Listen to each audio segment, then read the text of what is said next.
O verdadeiro discípulo de Jesus, ele vai amar Jesus, o amor que ele vai ter por Jesus, ele é tão grande, ao ponto do amor que ele sente pelas pessoas mais próximas a ele, ficar tão pequeno, que esse amor que ele sente por essas pessoas, comparado com o amor tão grande que ele sente por Jesus, é tão pequeno, que parece ódio. Vocês entenderam a hipérbole? É um amor que tem que ser tão pequeno, comparado com o amor que nós sentimos por Cristo, que esse amor, ele tem que parecer ódio, de tão pequeno, inferior ao amor que nós sentimos pelas pessoas que nós, pelos homens e mulheres que nós mais amamos, o nosso próximo, mais próximo. E aqui nós já somos confrontados com a realidade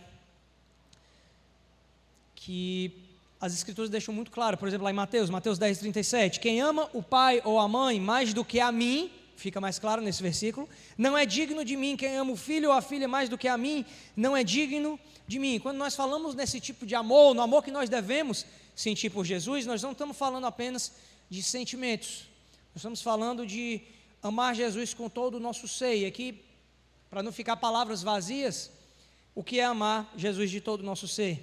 Amar com toda a nossa mente, com todo o nosso coração e com as nossas atitudes. O que é amar com a nossa mente? Nós precisamos ter conhecimento de quem Jesus é, porque quanto mais nós nos aproximamos de Jesus e conhecemos a Jesus, conhecimento racional, nós o amamos cada vez mais. E esse amor que começa pelo nosso entendimento, vai fazer com que o nosso coração responda amando Jesus de volta, de fato, de uma forma ainda muito insuficiente. Mas uma das formas que nós vamos demonstrar, talvez a principal forma de retribuir esse amor a Cristo, é exatamente nas atitudes, das quais a principal é a obediência, não por obrigação, mas pelo amor que nós sentimos a Ele. São algumas das marcas, se o nosso amor verdadeiramente é genuíno em relação a Cristo. Nós conhecemos Ele, sabemos do que Ele fez, sabemos do amor que Ele tem por nós. Isso vai gerar um amor recíproco, muito inferior, obviamente, ao amor que Ele tem por nós, mas isso vai gerar uma atitude de obediência à sua lei. Se amar Jesus dessa forma já é difícil, porque se nós não amamos a Ele dessa forma, adivinha? Nós somos idólatras, porque nós colocamos outras pessoas, ainda que sejam pessoas da nossa família, no lugar que pertence a Ele. Jesus, ele vai elevar ainda mais a expectativa, a exigência que Ele tem em relação a nós, quando Ele diz que nós devemos amá-lo de uma forma superior à pessoa que nós mais amamos. Quem é a pessoa que nós mais amamos, que está aí no versículo, finalzinho do versículo 26? Ainda a sua própria vida. Nós devemos odiar a nossa própria vida. Ou seja, nós devemos, com esse mesmo raciocínio de que aqui nós temos um hipérbole, uma afirmação exagerada, o amor que nós sentimos por nós mesmos, quando comparado com o amor que nós sentimos por Cristo, deve ser tão pequeno que quando nós olhamos para Ele, Ele é tão pequeno que Ele parece ódio. E se é difícil em relação aos outros, quanto mais em relação a nós mesmos, porque a grande realidade, meus irmãos, é que nós somos egoístas, todos nós em maior ou menor medida. Só você pensar, em quem é que você pensa mais ao longo do dia? Em você mesmo. Você pensa, ainda que você pense na sua família, você pensa nela porque ela é sua. Você pensa na sua casa, você pensa no seu emprego, na sua felicidade, você pensa no seu futuro. Tudo isso vem antes do futuro, da felicidade das outras pessoas. Você pensa no seu cabelo, você pensa no seu sapato, você pensa no seu dinheiro, nas suas roupas, na sua aparência. Nós passamos o dia enamorados com nós mesmos. Tudo gira em torno de nós, e até quando nós chegamos perto de determinadas pessoas, nós só chegamos porque aquela pessoa tem algo a nos oferecer. Nós somos criaturas completamente apaixonadas por nós mesmos, e Jesus sabia tanto disso, que quando ele é indagado acerca de quais são os maiores mandamentos, ele cita um deles como amar ao próximo da mesma forma como nós amamos a nós mesmos. Então ele pega o maior amor que nós sentimos, que é a nós mesmos, e diz, você tem que amar os outros da mesma forma como você ama a você mesmo. E aí a intenção aqui é exatamente pegar esse amor egoísta e transformar num amor altruísta, um amor que é direcionado aos outros. Mas quem é discípulo de Jesus não pode ser assim. O nosso nós não podemos estar no centro das nossas vidas. E aqui você já está começando a entender o tamanho do desafio que é ser discípulo de Jesus. E isso explica muito do fracasso que nós temos nos nossos evangelismos, nos nossos discipulados, e pegando num aspecto mais macro, que os próprios missionários e as igrejas têm quando enviam essas pessoas e quando essas pessoas estão lá. Porque a prioridade muitas vezes acaba sendo a própria pessoa, às vezes a família, e não a Cristo. Quando nós decidimos seguir a Jesus, nós iniciamos uma marcha fúnebre no nosso eu, onde tudo que importa é que Jesus cresça e nós venhamos a diminuir. Não que ele cresça se der, contanto que nós também venhamos a crescer. E ele vai falar acerca disso de uma forma melhor no versículo 27. Ele diz: e qualquer que não tomar a sua cruz e vier após mim, não pode ser meu discípulo. Vocês já devem ter escutado algumas pessoas utilizar essa expressão, a cruz que carrega, como se fosse o fardo que a pessoa carrega, correto? Lá na linguagem secular do mundo espírita, talvez a gente usasse a palavra karma, ou seja, aquela coisa que eu carrego e que me atrasa muitas vezes. Sabe quem é utilizando aqui de novo a linguagem deles, o seu karma, a sua cruz? Quem tem que ser é você. Quem mais atrasa o seu progresso é você mesmo.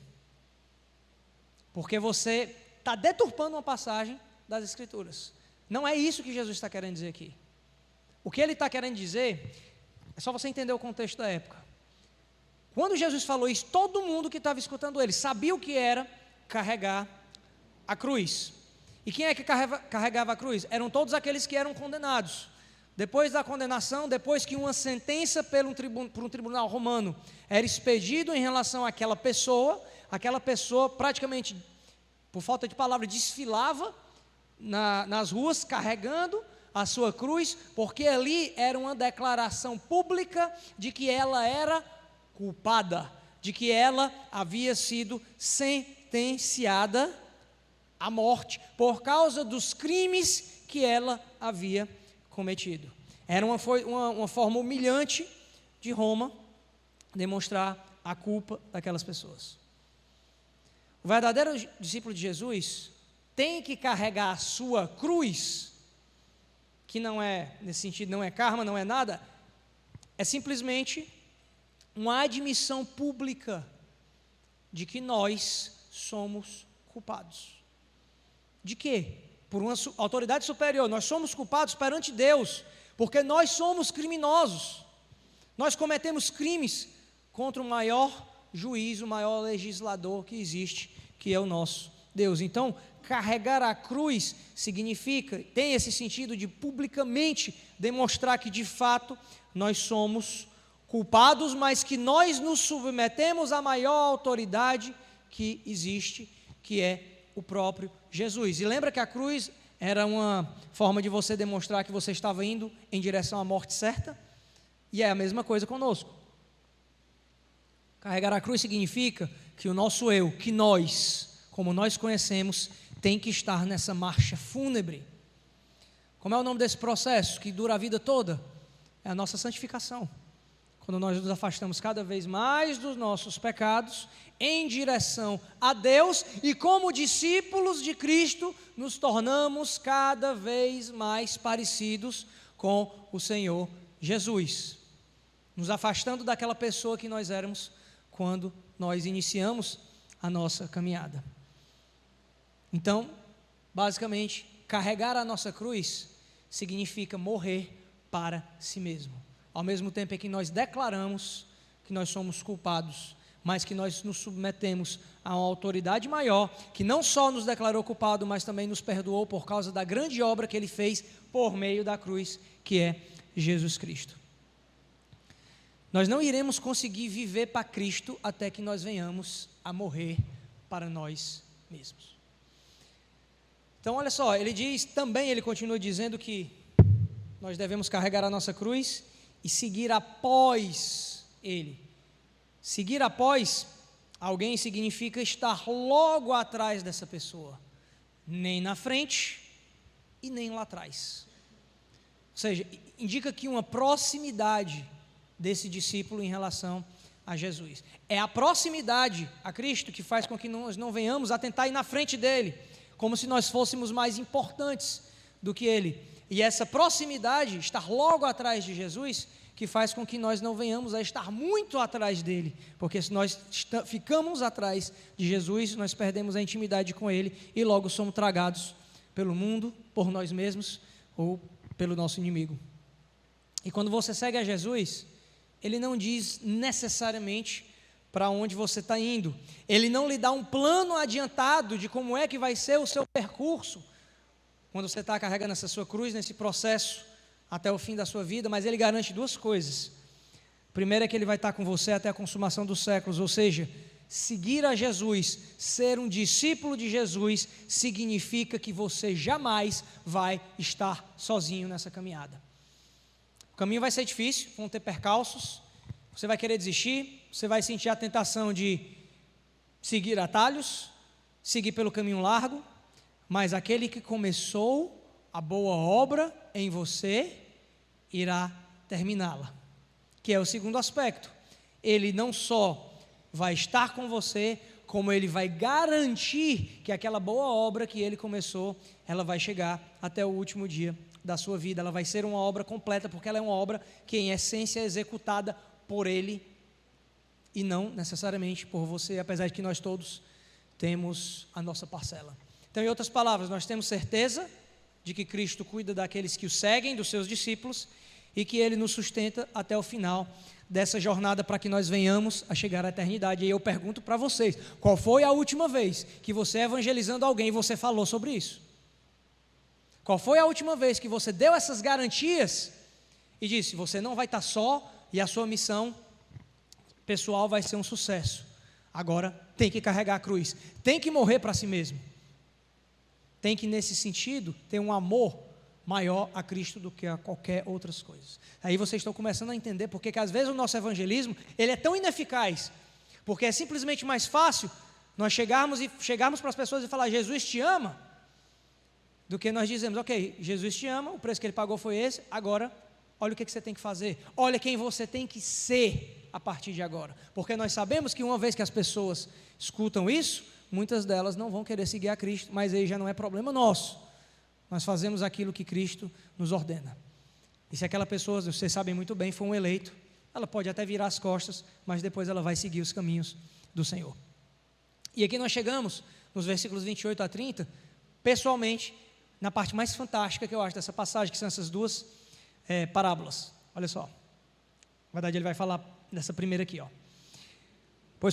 Versículo 28 até o 30, pois qual de vós pretendendo construir uma torre não se assenta primeiro para calcular a despesa e verificar se tem os meios para concluir, para não suceder que tendo lançado os alicerces e não a podendo acabar, todos os que havia zombem dele, dizendo, este homem começou a construir e não pôde acabar. O que Jesus está fazendo, utilizando dessa pequena parábola, é nos convocando a calcular o preço de ser um discípulo de Jesus, para que nós possamos também depois anunciar para as pessoas qual é o preço de ser um discípulo de Jesus. E nessa primeira parábola ele está falando de um homem que ele pretende construir uma torre, e aí ele vai fazer os cálculos, quanto é que ele vai gastar, do que ele vai precisar, para evitar que ele simplesmente não veja isso, comece a construir e lá pela metade da construção ele perceba que ele não tem mão de obra, que ele não tem dinheiro para terminar essa grande torre. Ou seja, ele avalia antes de tomar uma decisão se ele tem condições de levar essa empreitada até o final. O que Jesus está transmitindo para nós aqui é que no que diz respeito a seu discípulo, ninguém deve seguir a Jesus ou tornar-se ou anunciar que é um discípulo de Cristo de forma impulsiva, por impulso, porque os riscos são muito grandes e irão exigir um comprometimento tamanho que não é todo mundo que as pessoas que fazem isso por impulso, fatalmente vão ficar pelo caminho. Seguir a Jesus, ser discípulo de Jesus é a maior decisão das nossas vidas, porque ela vai afetar não só como é que vai ser o curso das nossas vidas aqui, como o curso das nossas vidas por toda a eternidade. E é fácil, né, começar a fazer as coisas. Sei que tem gente que tem dificuldade de começar, mas a maioria das pessoas consegue começar a fazer. Mais difícil é terminar. É fácil a gente tomar decisões por impulso, sem a gente calcular as consequências daquilo que nós estamos nos comprometendo a fazer. Pessoas impulsivas, elas começam, por exemplo, uma faculdade. Chega lá na metade da faculdade, elas veem que a faculdade é muito pesada, que elas não têm condições de arcar, e elas acabam desistindo.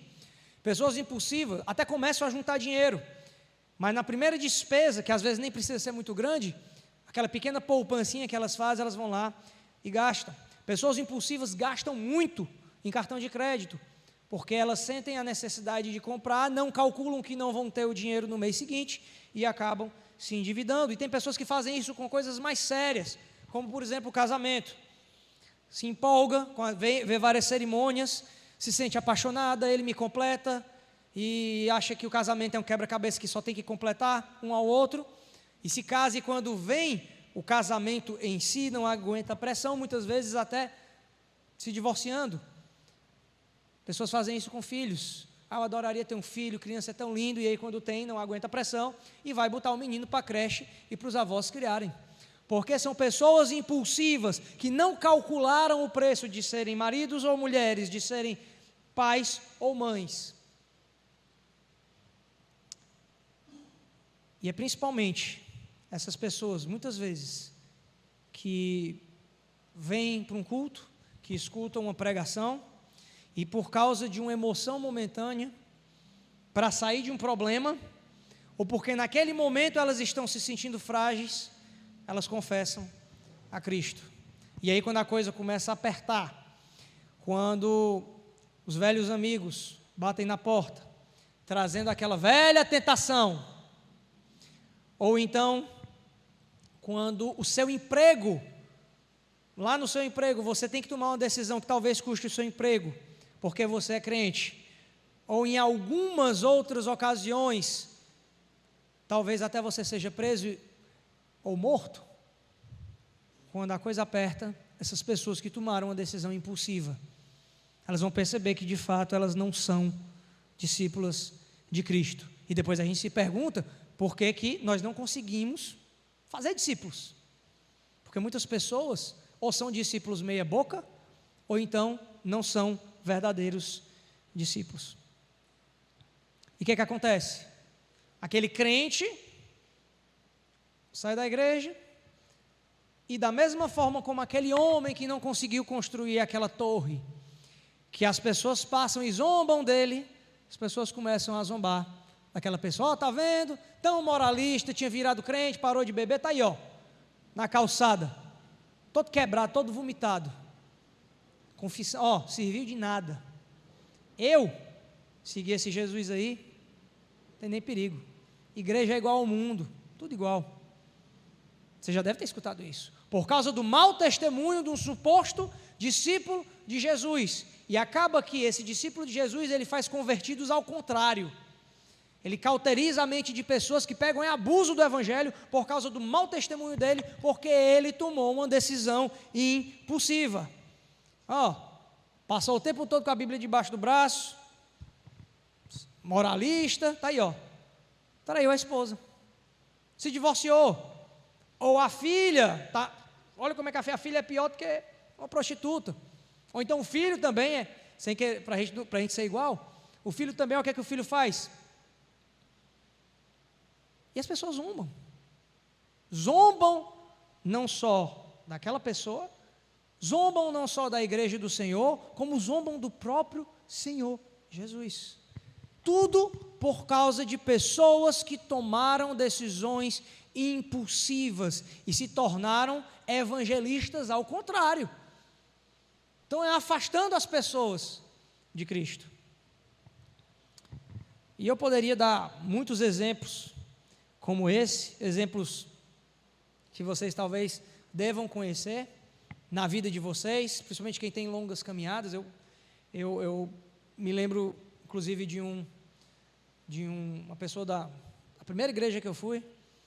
Ele era um ex-viciado, e o trabalho que ele fazia com as pessoas usuárias de drogas era tão bom, que desculpa a expressão, os pastores e responsáveis da igreja, vamos consagrá-lo a pastor, esse homem é um crente especial. E aí, graças a Deus, na reunião, um dos pastores teve o discernimento de dizer, não pode, vamos ter calma. Um ano depois, pouco tempo depois, esse homem caiu no vício das drogas, e a última informação que eu tive é que ele tinha abandonado família, emprego e vagava pelas ruas. Pastores tomando decisões impulsivas por uma pessoa que tomou uma decisão impulsiva e que iria envergonhar o reino de Deus, que não calculou o preço de seguir a Jesus.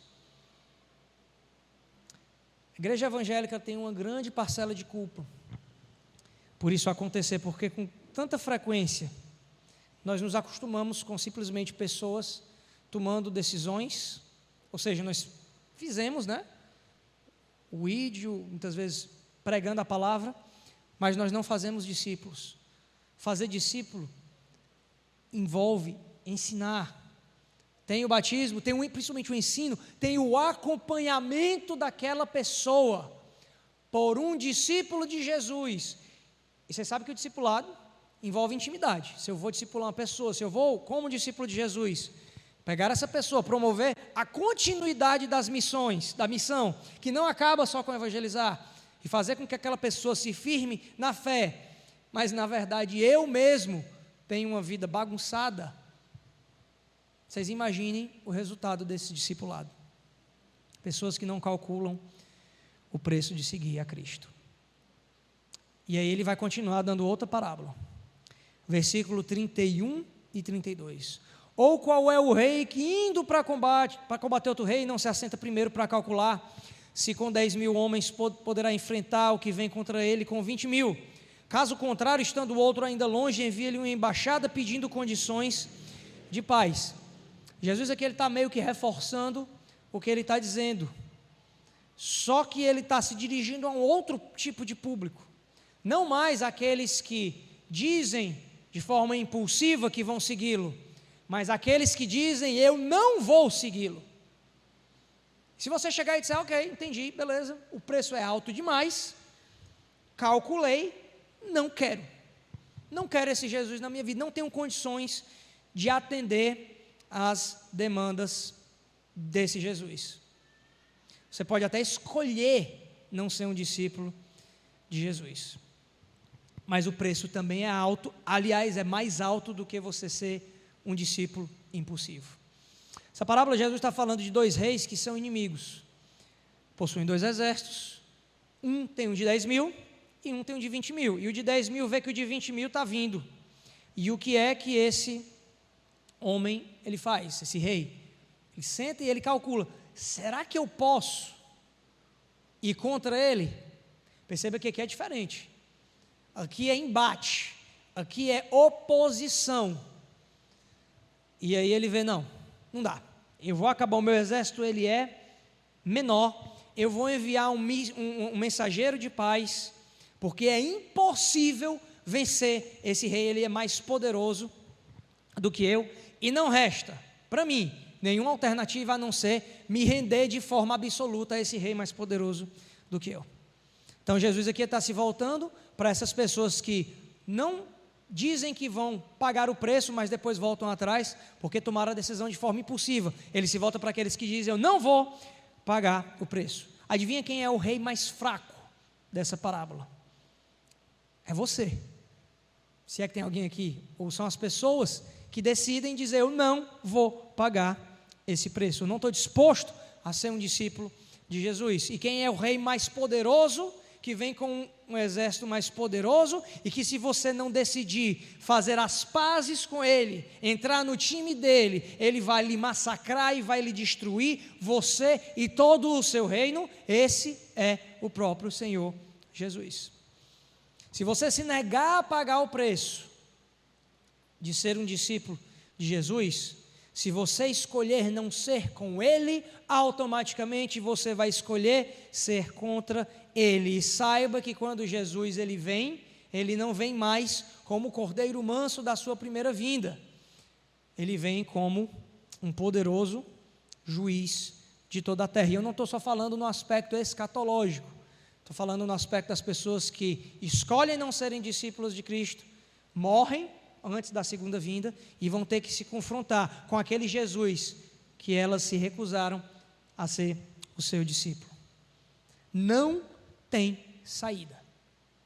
Ser discípulo de Jesus é algo que todo mundo vai ser confrontado um dia. Ou você o segue nos termos dele, quem vai ditar as condições, você pode até pedir as condições de paz, mas quem vai ditar é ele. Ou você passa para o time dele, e deixa eu lhe dizer uma coisa, você não tem um exército de 10 mil não, contra Jesus, você tem um exército de menos 10 mil, porque o poder dele contra você é tão desproporcional, que você não tem a menor chance. Então a sua decisão em relação a Cristo, ser discípulo ou não de Jesus, decidir, ok, você passa para o time dele. Tomei uma decisão impulsiva, vai arcar com o preço. Ah, eu não quero, vai arcar com o preço do mesmo jeito, porque terrível é cair nas mãos do Deus vivo. Se Jesus não é o seu amigo, ele vai ser o seu inimigo. Se Jesus não vai ser aquele que vai lhe abençoar, ele vai ser aquele que vai lhe amaldiçoar. Como na parábola, todos nós precisamos firmar paz com esse rei que está vindo, cuja vinda está cada vez mais próxima. E é por isso que no nosso evangelismo, na nossa missão, nós devemos dizer o seguinte: você tem as duas opções. Saiba que se você escolher essa, isso aqui é uma ordem, porque se você não cumprir, esse rei, ele vai vir e acabar com você. Quantos de nós tem coragem do nosso evangelismo mostrar esse aspecto de Jesus que faz parte de quem Jesus é? Não só o Jesus que nos ama, mas o Jesus que ama muito mais a sua santidade e que não pode pegar pessoas que não se submetem a ele e simplesmente colocarem no céu, porque se assim ele o fizer, essas pessoas transformariam o céu no inferno. Então Jesus, ele ordena a todos os homens de todas as tribos, de todas as nações, da mesma forma como nós também deveríamos, que independentemente da gravidade e da quantidade dos pecados que eles tenham cometidos, ele ordena que elas venham a se arrepender. Ele ordena que elas reconheçam a sua rebelião contra Deus, que elas baixem as suas armas e baixem os seus punhos que estão voltados contra Deus e que elas se submetam a ele nos termos dele. No fim das contas, você só tem uma opção: é ser discípulo de Cristo. E é óbvio que a gente tem as boas novas do Evangelho.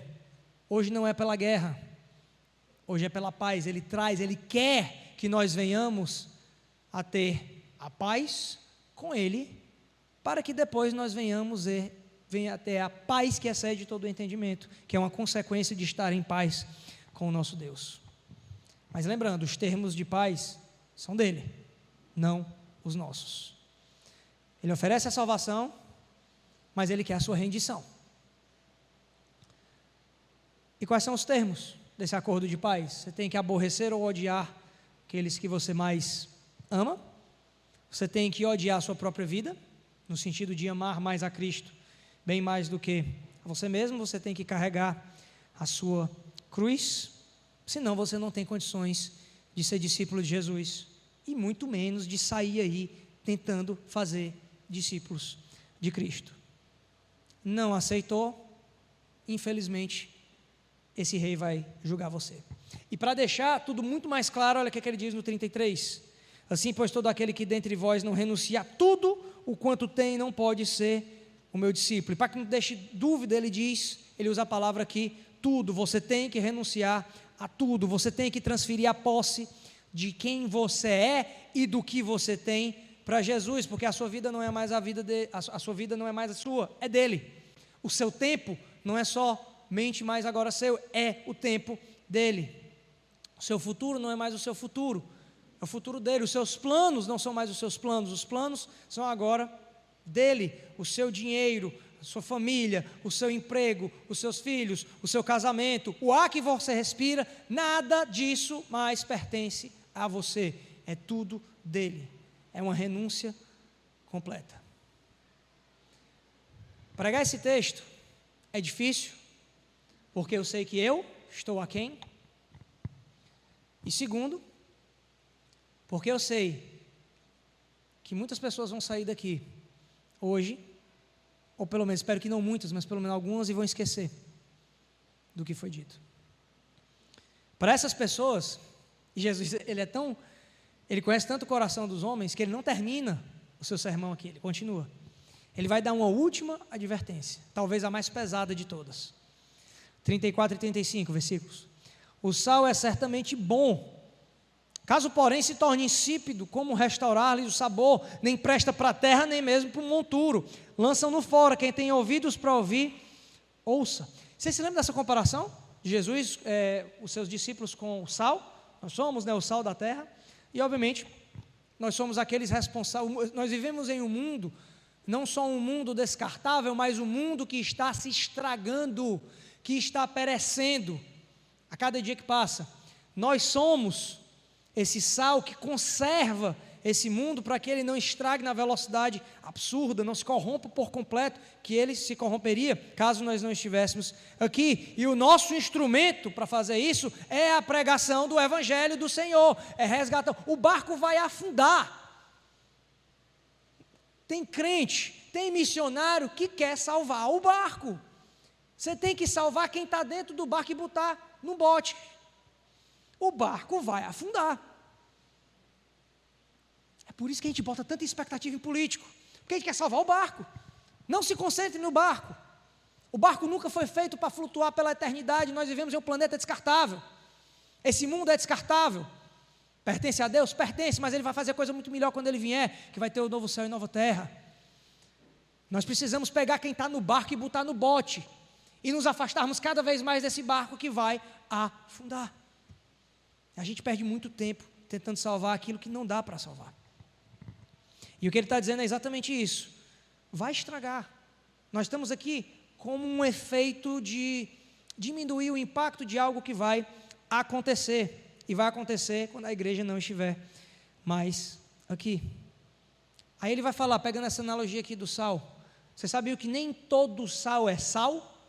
Existia na época de Jesus, em Israel, um tipo de sal que ele vinha lá do Mar Morto, que ele vinha contaminado com gipsita, que era um componente químico que fazia com que o sal perdesse todas as suas propriedades, suas características, sabor, e ele não servia mais para preservar os alimentos. Resumindo, o sal deixava de ser sal, apesar de ainda ter uma aparência de sal. Era um sal falsificado, que era tão inútil, que, como ele diz aqui, não dava nem para você jogar na terra, e nem no monturo. Você sabe o que é monturo? Estrume, monte de esterco.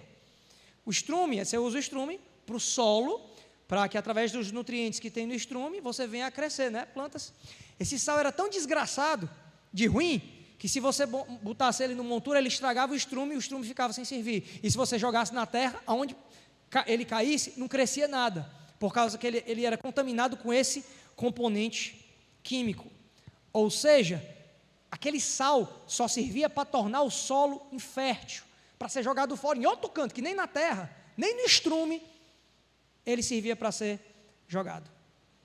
Da mesma forma, meus irmãos, existem cristãos que deveriam ser discípulos de Jesus, que deveriam ser o sal da terra, que deveriam ser servos, usados para preservar o mundo do avanço desenfreado de Satanás, mas estão contaminados com vários componentes químicos, como o pecado, como o mundo, e são absolutamente inúteis para Deus. São pessoas que perderam as suas características de crente, parecem, mas não são.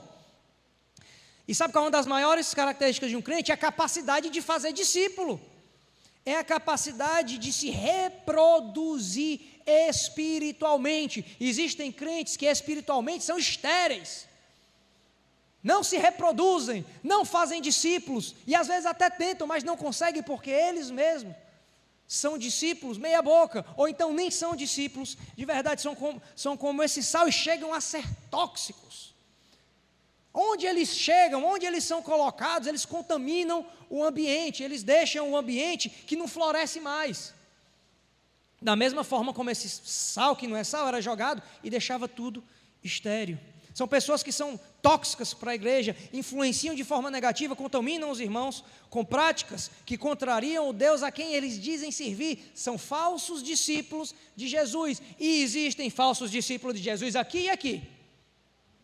Óbvio, não nesse púlpito, mas em púlpitos, em bancos, em lideranças, entre os liderados, entre liderados e entre a liderança. E aí? Sendo inútil e não servindo para nada, a não ser para contaminar a igreja, para onde esse falso discípulo de Jesus? Ele é jogado, ele é lançado fora. Olha o que Jesus diz, ele é lançado fora. Essa expressão lançado fora, olha o contexto em outras passagens que ela é usada. Se você for lá para João 15,6, diz assim: se alguém não permanecer em mim, será lançado fora, a semelhança do ramo, e secará, e o apanham, lançam no fogo e o queimam. Mateus 25:30. E o servo inútil, lançai-o para fora, nas trevas ali haverá choro e ranger de dentes. Sabe o que é lançar fora? É ir para o inferno. Porque o inferno é onde Deus joga tudo que não presta. O inferno é o lixão de Deus, onde Ele joga tudo e todos aqueles que são inúteis para Ele, ou porque são descrentes declarados, ou seja, não são discípulos verdadeiros de Jesus, ou porque são falsos discípulos, que se misturam às multidões, que enganam a todo mundo, inclusive a si mesmo, mas não enganam ao Deus que eles dizem servir. E ele termina fazendo um convite, aquele que tem que ouvidos ouça, ou seja, ele nos ordena a refletir sobre as suas palavras. E se você entendeu alguma coisa disso aqui, como eu falei, eu acho difícil não ter entendido, porque é fácil de entender, difícil de engolir, que você, eu e todos nós venhamos a examinar nós mesmos. Se você é um discípulo de Jesus, mas não está se comportando como um discípulo de Jesus, ou pior, se você finge que é um discípulo, se arrependa. Não seja como muitos daquelas pessoas que estavam nas multidões. Você não tem condições de fazer discípulos porque você não está sendo um discípulo ou você não é um discípulo. Por isso talvez que você não consegue apoiar a obra missionária. Ou talvez você apoie até financeiramente, como uma forma de compensar o que você não faz no seu dia a dia. Talvez daí venha o seu desinteresse, mas as portas da graça ainda estão abertas, e Jesus está convocando todos, da mesma forma, que baixem suas armas, saiam das multidões, saiam das aparências, e corram para Cristo, se ajoelhem nos pés dele, e clamem com todas as suas forças. Quem pode salvar um pecador como eu? Apenas Jesus, porque Ele que tem as palavras de vida eterna. Antes de fazer discípulos verdadeiros, nós precisamos ser discípulos verdadeiros. E quando isso acontecer, quando a igreja estiver cantando em uníssono as missões de Deus, porque todos, ou pelo menos a grande maioria, são verdadeiramente discípulos de Cristo, aí é onde a gente vai começar a ver essa igreja, a minha e as outras, fazendo diferença nos nossos bairros. É aí que os bares que ficam aqui, eu não sei nem se tem aqui, ao nosso redor, vão começar a fechar, porque não vai ter quem queira beber, porque a igreja está trazendo todo mundo para dentro. É aí que os casamentos vão ser restaurados, aí o número de divórcio cai, os lares vão começar a florescer, aí essas crianças vão ver exemplos dentro de casa e elas mesmas vão sentir vontade de seguir a Cristo. Delas vão ser os discípulos de Jesus agora. Você trabalha com indivíduos do pequeno para o grande. Não se muda nações, não se muda o mundo vai por água abaixo, mas ainda que você queira, tentando do macro para o micro, você tem que fazer o seu trabalho de formiguinha.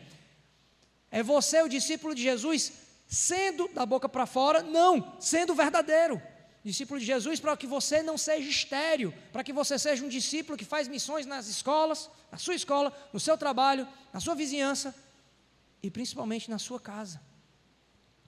E a grande pergunta que nós temos hoje é: eu sou um verdadeiro discípulo de Jesus? Eu estou agindo como um verdadeiro discípulo de Jesus? Eu queria ler um texto para vocês, que eu adaptei, não é totalmente meu, tem um pouquinho meu aqui. Pastor Adler saberia botar o dedo aí, isso aqui foi o João Vitor, isso aqui foi o João Vitor que mudou, mas que eu acho que transmite muito bem o que é ser um discípulo de Jesus. Escutem: os dados foram lançados, a decisão foi tomada, eu sou um discípulo de Jesus Cristo. Eu não vou olhar para trás, esmurecer, desacelerar, recuar ou ficar parado. Meu passado foi redimido, meu presente faz sentido, meu futuro está seguro. Eu já não preciso de prosperidade, posição, promoção, aplausos ou popularidade. Eu não tenho que estar certo, não tenho que estar em primeiro lugar, ser reconhecido, elogiado, considerado ou recompensado. Eu agora vivo pela fé, me conforto pela oração e sigo em frente pelo poder de Deus na minha vida. Meu caminho é estreito, meus companheiros são poucos, meu guia é confiável, minha missão é clara. Meu objetivo é o céu. Eu não posso ser comprado, comprometido, dissuadido, persuadido ou enganado. Eu não recuarei em face do sacrifício, não hesitarei na presença da adversidade. Eu não vou negociar na mesa do inimigo, mergulhar nas águas da popularidade, nem passear pelo labirinto da mediocridade.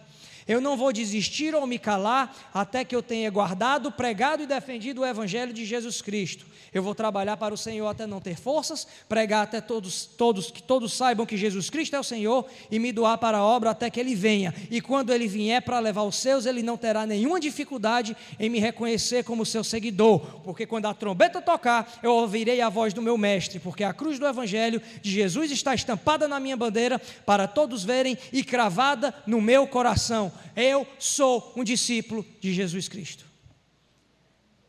É esse o tipo de discípulo que você faz? E a pergunta mais importante: você é um verdadeiro discípulo de Jesus Cristo?